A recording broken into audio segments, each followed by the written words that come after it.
আসসালামু আলাইকুম। আজকে আমরা এটিএস বা অটো ট্রান্সফরমার সুইচ তৈরি করছি। আরবি অর্থাৎ আমরা বিদ্যুৎ লাইন সাপ্লাই দিয়েছি। ম্যাগনেটিক কন্ডাক্টরটি এবং লাল ইন্ডিকেটরটি আমরা আরবিতে ব্যবহার করছি এবং দ্বিতীয় ম্যাগনেটিক কন্ডাক্টরটি এবং হলুদ ইন্ডিকেটরটি আমরা জেনারেটরে ব্যবহার করছি। আরইবি ও জেনারেটর লোড হিসেবে ফ্যান ব্যবহার করছি এবং আমাদের আরইবি লাইন অর্থাৎ বিদ্যুৎ চলে যাওয়ার সাথে সাথে প্রথম ম্যাগনেটিক কন্ডাক্টরটি ট্রিপ করবে এবং সাথে সাথে জেনারেটরটি চলতে শুরু করবে।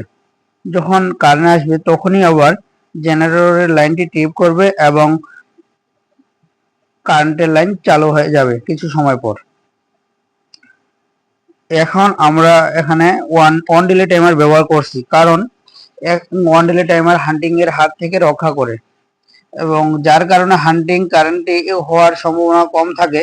কারণ আমরা অন ডিলে টাইমারটিতে সময় সেট করে নিয়েছি যাতে কারেন্ট আসার কিছু সময় পর জেনারেটরটি ট্রিপ হয়ে বন্ধ হয়ে যায়। এতে হান্টিং কারেন্টের হাত থেকে আমাদের ডিভাইসগুলো রক্ষা করে এবং লোডগুলোকে সুরক্ষিত রাখে।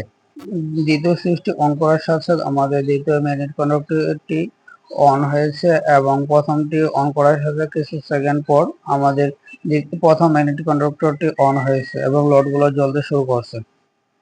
এই যে দেখতে পাচ্ছেন, আমাদের যখন জেনারেটরটি আরএবি লাইন চালু হয়েছে তখন জেনারেটরটি অফ হয়ে গেছে এবং জেনারেটর আরএবি লাইন অফ করে দেওয়ার সাথে সাথে আমাদের জেনারেটরটি অন হয়ে গেছে এবং লোডগুলো চলতে শুরু করছে। ধন্যবাদ সবাইকে। আমাদের ভিডিও ভালো লাগলে ফলো দিয়ে রাখবেন।